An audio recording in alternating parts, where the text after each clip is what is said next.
Hey, you. I'm Andy Powell. Welcome to the Allcast Podcast. No topic is off the table. I hope you enjoy. All right. Hey, Daniel. Hey, how are you? Doing good. Doing good today. I'm excited to get into this. A lot of current events going on, a lot of wondering what's happening. You see a lot of different stuff in the media. And so it'll be good to have an additional perspective from somebody who's got some experience in the region. So, for people who don't know who you are, you started the Bless Israel Network. And what was your intention behind that? Well, my wife and I made Aliyah, which means we moved to Israel and we became citizens in 2011. And once we got there, we began looking around to see what life in Israel was like and what potential needs there might be in the Messianic movement, because the Messianic movement is kind of like Baskin Robbins 31 flavors. Okay, there's lots of different interpretations. So our we were on a trip back to the U.S. visiting family members, and I think it was 2014 when we crystallized this vision that we had. Okay, now it's changed since then, but the original vision was to provide a video platform for messianic ministries that were based in Israel, okay, doing a lot of wonderful humanitarian work, but most of them were very small and didn't have the resources to travel outside Israel to get support for what they were doing. Hmm. So we saw this as a unique opportunity. And so that's really what the genesis was for birthing Bless Israel Network. And so we ended up recording a number of interviews of leaders of Messianic ministries in Israel, and they are still on our website. That was the original vision of Bless Israel Network. And what's it kind of morphed into? Well, excuse me. Um, Things changed for many, many, many people worldwide, including us, when COVID hit. And what we discovered, I guess, or were victims of, I suppose, is another way to put it, things began to dry up. People and organizations and churches and what have you just didn't have the resources that they had before COVID. So many hundreds of thousands of people just got devastated financially for so many different reasons. So prior to COVID, we were traveling from Israel to the US about 3 times a year, spending an average of approximately 3 to 4 months of each year in the US, traveling around, speaking at various churches and messianic congregations, letting them know about the unique calling that God had put on our heart for Bless Israel Network and interviewing these messianic ministries. Well, uh, we got a lot of support and it was wonderful. But when COVID hit, everything changed. And places, people just did not have the resources anymore. So we began to consider other options. And then simultaneous with that, my wife's parents, who are still alive and elderly, they needed help. And so we prayed about it. And eventually we came to the conclusion that we needed to come back from Israel, come back to the US, and live in close proximity with my in laws, which is what we're doing now. So we have been back in the US, well, I would say for little less than a year. Okay, we are still Israeli citizens. We intend to keep our Israeli citizenship as long as Israel and God allows it to happen. And we will return to Israel. We don't know if we'll be able to go back and live in Israel. That really is an unanswerable question at the moment. Indeed. Now, what exactly is a Messianic Jew? Ooh, okay.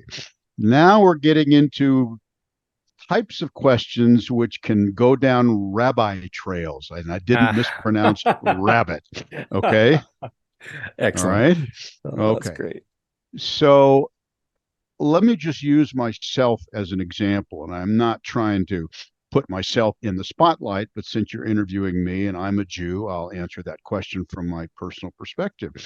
I am born and raised in a Jewish household. Both my mother and father, blessed memory, they have both passed on, are Jewish for generations preceding them. So I'm got Jewish blood running throughout my whole history and throughout my whole body. There was a time in my life when my Messiah came to me and I discovered my Messiah. And who is my Messiah? You, you may call him Jesus. Okay, that's fine, because that's what most people know him as, Jesus. Some people say Jesus Christ. Some people say Jesus the Christ. Some people call his parents Mr. and Mrs. Christ. I don't know that that's correct. However, when I first came to faith, and that's a whole story in and of itself about how I came to faith, I saw the Messiah as Jesus Christ. I did not think of him as a Jewish quote unquote Messiah per se. And as time went on, after I met my wife, and I've been married once before, my first wife passed away, but that is an integral component of me coming to faith. Hmm. My wife is a Gentile, but believe it or not, she actually played an incredibly important role in me becoming more Jewish than I was at the time. And what I mean by that is that it was always my understanding that if you accepted Jesus slash Yeshua, and for my purposes, I refer to him as Yeshua, same person, okay? That means that you automatically are a Christian. No matter who you are, where you came from, or what your background is, you accept Jesus, Yeshua, you are now a Christian. And that's kind of what I thought for a while.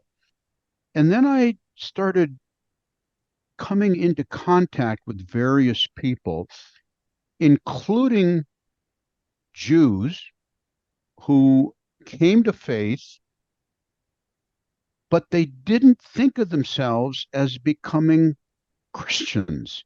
They still thought of themselves as Jews. And that was kind of an intriguing to me because I'd always been under the impression that everyone who accepts Jesus, Yeshua, is immediately a Christian. Well, when you really think about it and you start unpacking it a little bit, Christianity is a religion. Okay.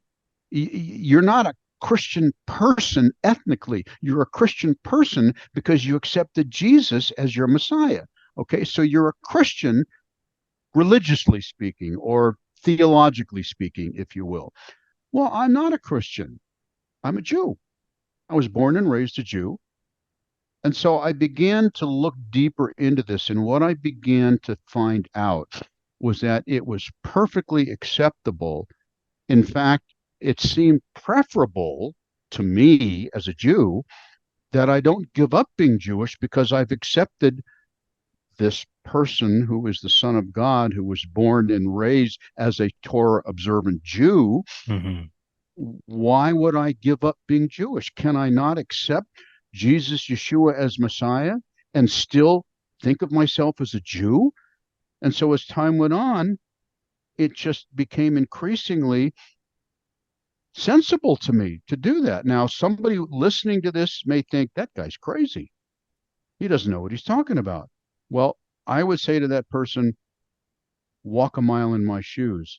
If said person who thinks I'm crazy is a Christian, a Gentile Christian who has never been Jewish in their entire life, it might not make a lot of sense.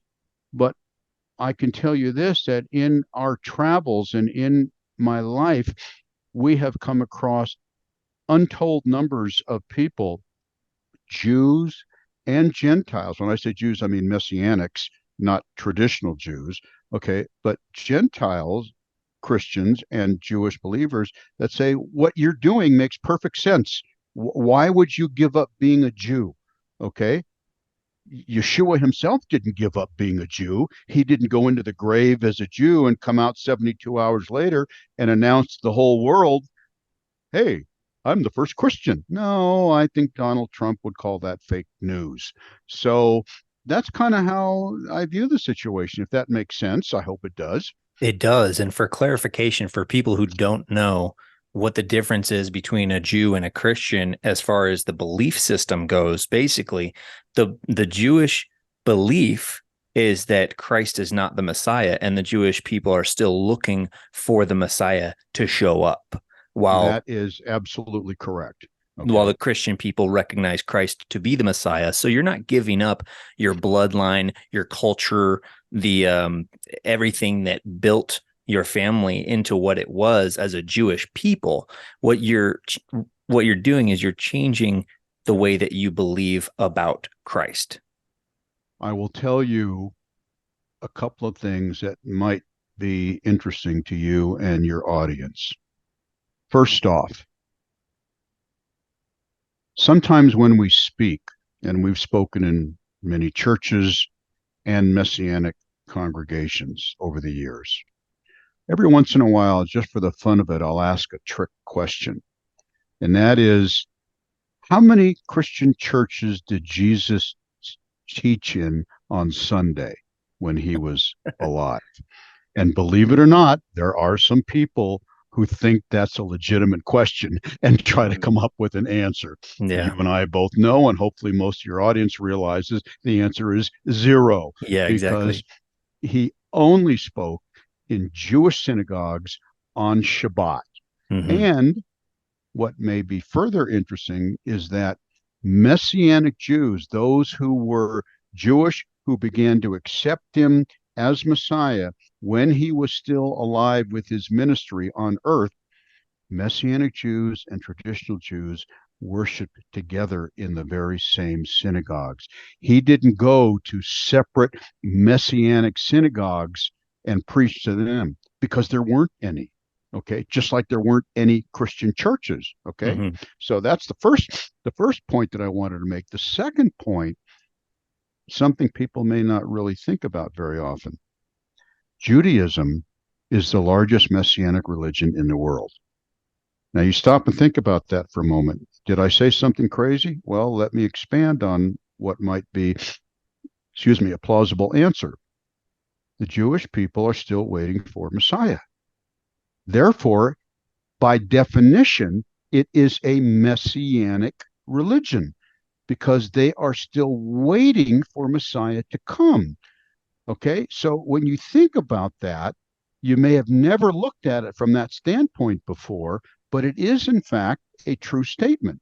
Yeah. And to give you an idea about how passionate Jews who have yet to accept Jesus/Yeshua, how passionate they are about that, you and I both know that when Yeshua returns, where's he returning to? Exactly the same place he left from, the Mount of Olives. Okay? Mm-hmm. Well, what your audience may not know is that in Israel, in Jerusalem, on the Mount of Olives, is the largest functioning Jewish cemetery in the entire world. It's covered with grave sites. Why would Jews who have yet to accept Jesus, Yeshua, why would they want to be buried there? Because they know that when the Jewish Messiah that they're waiting for, which you and I might consider to be the second coming, to them it'll be the first one. They want to awaken at that very spot. So there are elements of Judaism that truly understand where and how Messiah, second coming, and from their perspective, first coming is going to take place. Wow, that's great. I didn't know that. And to kind of add on to the difference between the Jewish belief and the Christian belief, as far as text goes, the Jewish practice is currently only the Torah, which is the first, 5 books of the modern Bible? Technically speaking, the precise definition of Torah, which, by the way, does not mean law, and we can talk about that. That's a misunderstanding because it does not mean that.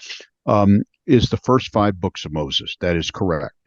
The Tanakh, which is an acronym for the first 5 books of Moses and the prophets and the writing, those combined is what many people, mostly Gentiles, refer to as the quote Old Testament, which I would prefer another term to be used to describe that, but that's typically what they refer to. Yeah, Old Testament makes it seem less applicable nowadays, even though I'm sure you can still glean great wisdom and direction from it.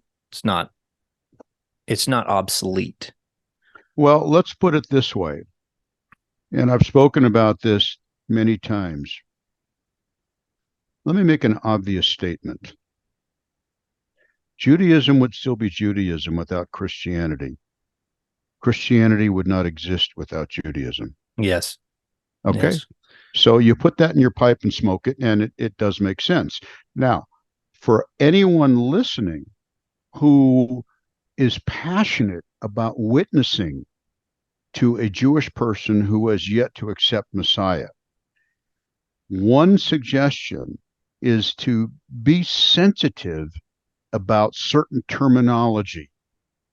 And if you're talking to a Jewish person who has yet to accept Messiah, the only Bible, quote unquote, that person knows is what many refer to as the Old Testament. If you use that term, you run the risk of insulting that person because that person only knows that particular Bible. They do not know the so-called New Testament. They do not know Matthew, Luke, Mark, and John, Ephesians, Romans, Acts. They don't know that. So when you imply that what they study and read and believe is, as you say, obsolete, out of date, replaced, God forbid, you might have a problem getting them to come on your wagon train. I don't know if that makes sense, but we should be sensitive about certain terminology when we speak to others. Yeah, it does make sense. Now, so what exactly does Torah mean? The exact definition of Torah is teachings and instructions. So when Yeshua said in Matthew 5, verses 17, 18, and 19, "Do not think I came to abolish. I did not come to abolish. I tell you the truth, until heaven and earth disappear, not a jot or tittle," which is a euphemism for any detail, "not a jot or tittle will disappear from the Torah, not until everything that must happen has happened." Okay, right there is a key section of Scripture, which, from my perspective and a growing number of believers, both Christian and Jewish around the world, that is a key section of Scripture which has been widely misunderstood. Because many, many Gentiles will say, well, that's where Jesus did away with the law. We're not under the law anymore. We're under grace. Okay. May I respectfully share another point of view? First of all, what was Matthew 5, 17, 18, and 19 part of? It was part of the so-called Sermon on the Mount, correct? Right? Yep. Okay. Who was he speaking to? He was speaking Jews. to Jews. That's who he was speaking to. His ministry was to his own people. Okay. It was Shaul, aka Paul, whose ministry was to the Gentiles. Okay. Yeshua was speaking to his own people. All right. That's who he ministered to. Hmm. So when he says, "Do not think I came to abolish, I did not come," he spoke many times in parables. This particular speech was not a parable. This was straightforward. Listen to what I'm saying, do what I say, cetera, et cetera. So he says, do not think I came to abolish. I did not come to abolish. Okay. I came to, quote unquote, fulfill. Some translations say to complete. Okay. So right there, that particular verse has been interpreted by many to imply that he finished it all for us. He did all the work on the cross. We don't have to do anything. We are free from the law. Okay. As I said, Torah doesn't mean law. Since the New Testament was originally translated from Greek, okay, Greek did not have a word which exactly equaled what Torah means. So they came up with the word nomos. Nomos, which is a Greek word which means law, because they didn't have a word which precisely equaled teachings and instructions. So they used the word nomos. So for all this time, the general, not exclusive, but the general interpretation of what he said is the law is done away with. You are all now under grace. Well, who is he referring to? He was speaking to Jews. Okay.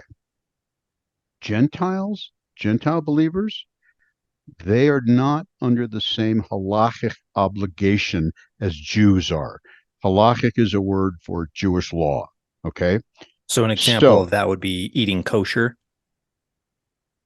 halakha is a general term which refers to a number of different applications within Jewish society. Mm-hmm. Eating kosher is definitely one of them, for Okay. sure. For sure. Observing Shabbat is another. All kinds of things. That's a different topic, but related exactly to what you said. So getting back to Jews versus Gentiles as far as the Torah is concerned, what he's basically affirming there is that the Jewish people have a different obligation with respect to obeying Torah, quote unquote, the law, than Gentiles. So I, as a Jew, have been given specific instructions by Jesus Yeshua that I have an obligation to obey the Torah, which is totally separate from anyone who is a Gentile. Gentiles are fully invited if they choose to, but they are not under the same halakhic obligation as the Jews are. So when a Gentile says, I'm free from the law, technically, that Gentile is 100% correct. But at the same time, that Gentile is also invited to obey whatever parts of the Torah he or she decides to. And I will take it one step further. Most serious Gentile believers who follow Scripture, who read Scripture, who are passionate about living a godly life, they are already obeying a whole bunch of the Torah, and they may not even be aware of it. Mm-hmm. So then that would mean that if you believe and operate by that you still choose to eat kosher and observe Shabbat, etc. Are you talking about me personally? Yes, sir. I do observe Shabbat. Yes, I do eat kosher. Yes, my wife and I keep what we would consider to be a kosher home. There are occasionally things that make it difficult, such as if we're going to worship on Shabbat. See, in Israel, the traditional observant, even Orthodox Jews, they generally walk to services on Shabbat. They don't drive. Okay. Here in America, because Messianic congregations are few and far between, we don't live close enough to be able to walk. So we drive. So technically speaking, if someone could give us a demerit for violating Torah, Yeah. we drive on Shabbat. But I think you get the point. Yeah, I understand. Well, thank you. And what city in Israel did you guys live in? Pardon me, I'm just taking a swallow. My tongue tends to get dry when my lips are moving a lot. Mm-hmm. We lived in one of the more beautiful cities in Israel, Haifa. Haifa. Okay. And do you have an example of something in the Bible people might be familiar with that took place in Haifa? Oh, well, Mount Carmel is in Haifa. Okay, what happened So at Mount Carmel? lots of things, okay, but there is a what do I call it? It's an interesting spot way up on Mount Carmel, which is where I believe it was the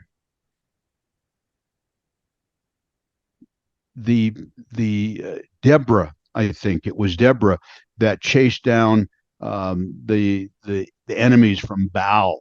Okay, which took place on Mount Carmel. I may be off base on that, but I think that's largely correct. Don't hold me to it. Oh, I thought But I seem to remember that being Elijah, but I'm not super well you're versed. right. Yeah, Is that Elijah? yeah, and Deborah was actually part of that. But yeah, there's a statue at a monastery up there, and there's an image, of Elijah, much like there are cement images of certain people in the Vatican. Yeah, very cool. Right on. And so living in Haifa, what's that like daily, especially with the last decade or so being real intense in the Middle East? What kind of pressure is the average Israeli experiencing? I want to preface this response by saying living in Israel in general is not an easy thing to do. Why? Israel is the size of the state of New Jersey. New Jersey is the third smallest state in the entire U.S. That's exactly the size of Israel. On every border, with the exception of the West Coast, where Tel Aviv and Haifa is a hostile enemy. Now, Israel has a formal peace treaty with Jordan and a formal peace treaty with Egypt. However, relations have been somewhat chilly for a long, long time. The rest of the countries that surround Israel are openly hostile. Israel is in a continuous state of war with Lebanon, a continuous state of war with Syria.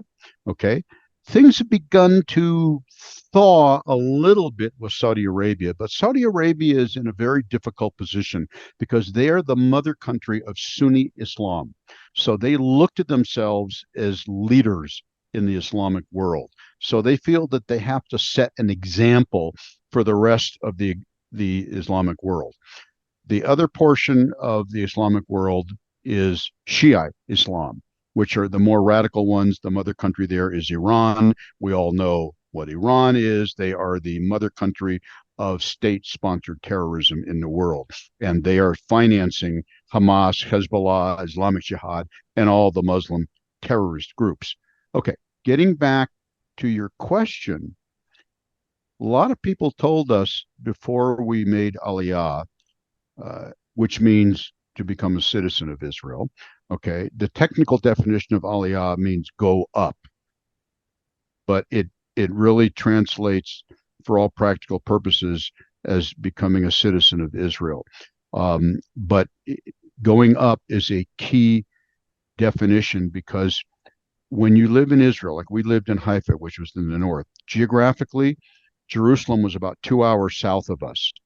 You don't say, I'm going down to Jerusalem today. You say, I'm going up to Jerusalem. Mm-hmm. Even though Jerusalem was geographically south, you say, I'm going up. It's always the way it is from a Jewish understanding. In terms of living in Israel,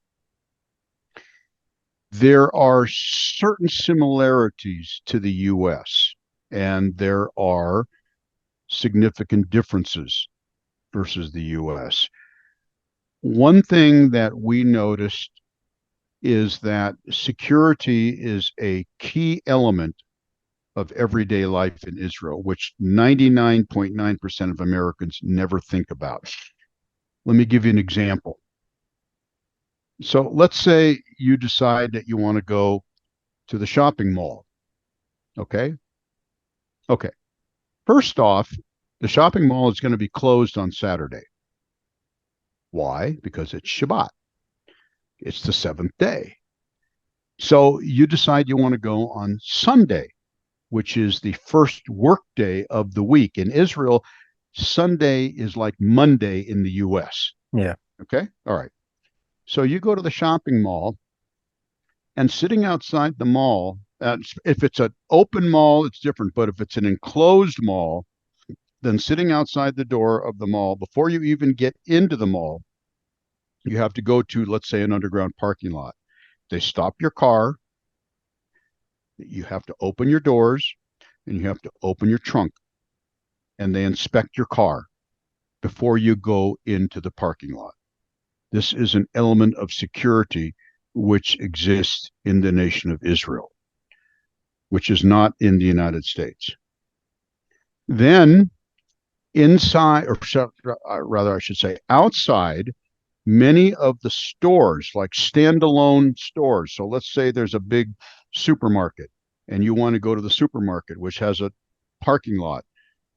There is a security guard at the entrance to the supermarket. Unlike in the US, where you might have your bag or cart inspected upon leaving because they want to make sure you haven't stolen anything, in Israel, you are inspected before you're allowed to go in. They want to make sure that you're not bringing any contraband or weaponry or anything in. So those are things that you see that you notice right away. Um, the other thing that you will notice is that every home or apartment, and Israel has more apartments than homes because it's so small, they get a piece of land and they start building up, okay, rather than spread out with huge homes and big driveways and yards that you have to get a John Deere to mow the lawn and what have you. Israel, they're going up because they don't have enough land. Every single residence that was constructed after the year 1991 is by law required to have a safe room. What is a safe room? A safe room is a room where you have extra thick walls, usually 3 times as thick as a normal wall. The room also will have a special window put in it and a special ventilation system. These are known as safe rooms, okay? In Israel, we call them a mamad, okay? And this is designed specifically to withstand attacks, rocket attacks, bomb attacks, what have you. Every single residence built in Israel since the year 1991 is legally required to have one of these. Wow. So, yeah. So, you know, from just those 2 examples of going to a regular retail store, a mall, or a room in your house, you know right away that security is a big part of living in Israel, something that people typically don't even think of in the US. Now, as an Israeli citizen, in the US, we have something called the Second Amendment. Does Israel have anything like that to be able Yeah. to bear arms? Israel, let me put it this way. They do not have something equivalent to the Second Amendment. However, individuals are allowed to carry guns in Israel in certain geographic areas. Let me amplify on that. If you are an Israeli citizen and you live on the border of, or actually inside, what a lot of people call the West Bank, I don't use that term. I call it Judea Samaria because it is the biblical heartland of Israel. There are a lot of Israeli citizens that live there. They're basically on the front lines, okay? They're on the front lines because they get attacked a lot because within that area, there are a lot of Arabs and there happen to be a lot of terrorists that live in that area. Israeli citizens in areas like that are allowed to carry guns. Now, we lived in Haifa, which is not considered one of those areas, if you will, where there's a lot of risk. So I was not able to purchase a gun because the Israeli government would not allow an Israeli citizen in Haifa to own a gun. So there is a difference. Now, did that change recently with the increasing threats? I saw something on the news. I don't know, obviously, how true it is, but I saw something that Israel was trying to remove some of the laws preventing citizens from purchasing or carrying guns in certain regions. Well, I don't know specifically whether or not there's any formal action, but the Knesset basically is a circus. Okay. And they're arguing with each other all the time, much, much, much more volatile than Congress in the US. Yeah. Okay. So there might be something afoot that would bring about some changes there. But unlike the US, the governments in Israel function on a more precarious nature when comparatively speaking. You have elections in the US every 4 years. 99.9% of the time, whoever's elected president serves the duration of their term, unless there's an impeachable offense that comes up, and those kind of things take place. I mean, many presidents have been impeached. Yeah. They weren't all removed from office, certainly. In Israel, because it's not a two-party democracy, it's a parliamentary democracy, and there are anywhere from 25 to 35 different political parties in existence in Israel at any one time. So every single Israeli government since Israel was reborn in 1948 has been a coalition government. So you have various factions that come together, okay? And if one of those factions decides they don't like what's going on and they pull out of the coalition, the government collapses and they have to have new elections again. This is something which happens much more frequently in Israel than in the US. Okay. And on that same road, does Israel ever go on the offensive in any capacity, whether it's militarily or whether it's small groups of citizens going to attack what you would call, I guess, what some people would call Palestinians, but Arabs or Muslim believing people? Okay. I'm glad that you said Palestinians and then made a qualifying statement after that, because that is a subject which has been widely misunderstood. Yeah. Okay. The Israeli citizenry has at times in very small individual groups conducted certain activity which they believe is to defend themselves. People who don't like Israel will use that as a reason to vilify them. Without mentioning the fact that people like Hamas and the Hezbollah and Houthi hide behind citizens in order to defend themselves. Just to clarify. That is correct. The current war that's going on with Hamas has been another example of this kind of viewpoint, if you will. I have seen numerous media where they are interviewing an Israeli leader, whether it's Herzog, the president, or Netanyahu, the prime minister, or Gallant, the defense minister, or whomever. And they completely omit and ignore what Hamas did on October 7th. And the only line of questioning they prefer is how Israel is massacring innocent civilians in Gaza. This kind of questioning, to me, is both demeaning and insulting and disrespectful.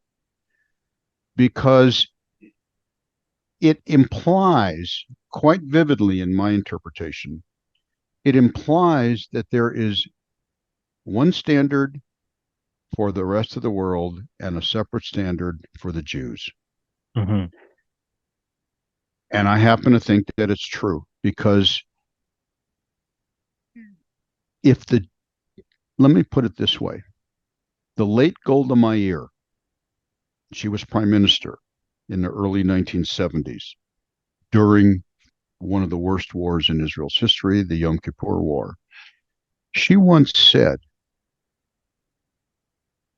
if the Arabs, and by the way, she did not use the term Palestinian. She said, if the Arabs laid down their weapons today, tomorrow there would be no more violence. If the Jews laid down their weapons today, tomorrow there would be no more Israel. Yes. That's a profound statement, which is absolutely true, because it is not the Jews and it is not Israel who is interested in wiping out the Arabs. Yeah. It is precisely the opposite. Which you can see in the Hamas charter, that at the Oh, very indeed. least, at the very Oh, least. indeed. Yes. And And I have and a copy of it. and not to say that that perspective, the Arab world, is not, that every single individual that is Arabic or that even practices the Muslim faith is of that same perspective, wanting to destroy Israel. It You doesn't are, represent. yeah, It you are doesn't 100% represent all correct. those people. Sorry. No problem. But you are correct. Yeah. You are correct. I lived in Israel for 12 years. I Yeah. interacted with Arabs all the time. Yeah. Okay. So I can tell you from my own personal experience that it is it is not a general characteristic of all Arabs, even all Muslims, because all Muslims are not Arabs, number one. Okay. Number two, all Arabs are not Muslims. Okay. So problem is that there's too many of the bad guys. That's the problem. You Mm-hmm. can make a very general statement that most Arabs, you know, are not wanting to murder Jews and destroy Israel. Yeah. The problem is that there are too many that exist that do. That's the problem. Yeah. Hmm. Um, let's see. Let me go down my list here just to kind of check a couple of boxes. Oh, actually, I did have another question. Is Sure. Gaza or the West Bank or what you called Judea, Samaria. Judea Sumeria, Right. is that It's in the the Bible. is that the only place that this fighting is taking place right now? No. Um, Fighting is taking place. The IDF is actually operating inside Gaza and has been for the last few weeks. Okay. So, yes, fighting is hand to hand combat, if you will. Okay. Now, we have to look at Gaza in two parts at the moment. The IDF is physically inside and operating in northern Gaza. Gaza has been split in half. Southern Gaza, close to the Egyptian border, where the Rafah crossing is not so far been approached by the IDF. If Benjamin Netanyahu, Prime Minister Netanyahu, keeps his word, he said that this campaign, this conflict with Hamas is going to be the end of Hamas. He has said it several times in the past. We're going to wipe Hamas out. We're going to stop letting ourselves be victims. We're not going to allow rockets to continue to fire on the innocent civilians in Cedar Road and the other communities next to Gaza. But he's never followed through, nor has any other Israeli prime minister. I think that this is the time that the decision has finally been made that they are going to eradicate Hamas. So that means that they will eventually go into southern Gaza. There is also activity going on Israel's northern border, because in southern Lebanon is where Hezbollah is encamped and has been since the Second Lebanon War of 2006. You may or may not remember this, but it was a very nasty war. A number of Israelis were injured in that war. Some were killed. But the United Nations, okay, the ceasefire came into effect under the auspices of the United Nations. The United Nations allowed their observers, allowed Hezbollah, while this ceasefire had come into effect, allowed Hezbollah to bring in thousands and thousands of rockets and install them in southern Lebanon, which was a total violation of the UN terms of ceasefire. So Hezbollah is sitting in southern Lebanon with well over 100,000 rockets ready, willing, and able to be launched at Israel at a moment's notice. There has been a fair amount of exchange between Hezbollah and Israel over the last few weeks. It has gradually increased. It has not come to the point where it's a complete open conflict between Israel and Hezbollah yet. Doesn't mean it won't happen. But that is another area of conflict. Another area of conflict is in Syria. Syria, once in a while, will launch a rocket towards northern Israel, which is where the Golan Heights is and what have you. Israel typically responds. And then there is the area of Judea Samaria, aka the West Bank, where there's all kinds of Hamas and PA, which is the Palestinian Authority under the leadership of Mahmoud Abbas, where there is terrorist activity going on as well. So Israel is basically fighting on multiple fronts 24/7. So if the IDF, the Israeli Defense Force, wanted to eradicate Hamas, that would require them probably to cross their borders into Iran. Is that correct? Hamas is not operating in Iran like they're operating in the Gaza Strip. This gets a little bit technical under the umbrella of Iran of Islam. The Hamas is a Sunni Islamic organization. Okay. Hezbollah is a Shiite Islamic organization. Hezbollah is much closer to Iran in terms of ideology, maneuvers, tactics, etc., than Hezbollah and than Hamas is. Excuse me. Mm-hmm. So Hamas is really not operating per se in Iran. Okay. So yeah. Is there a way we could go over maybe some things that have happened in the news that to be untrue? Like, $6 billion apparently was given to Iran, who then gives that money to Hamas. That's something that I believe I've heard in the news multiple times. And from what you're saying, it sounds like that wouldn't be the case because Iran supports Hezbollah, which is not Sunni. Okay. Let's back up to the first part of your statement. The question really is, has the U.S. actually transferred the money to Iran? That was a subject which was debated in the media a fair amount. The U.S. response has been no, that money has not actually formally been transferred to Iran.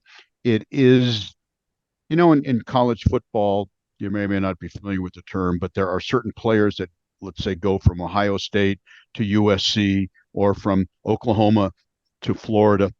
they're in what's called a transfer portal. Mm-hmm. Okay. Well, according to what I've been able to determine, the funds are still in a transfer terminal and have not yet formally gone into the coffers of Iran. Okay. Okay.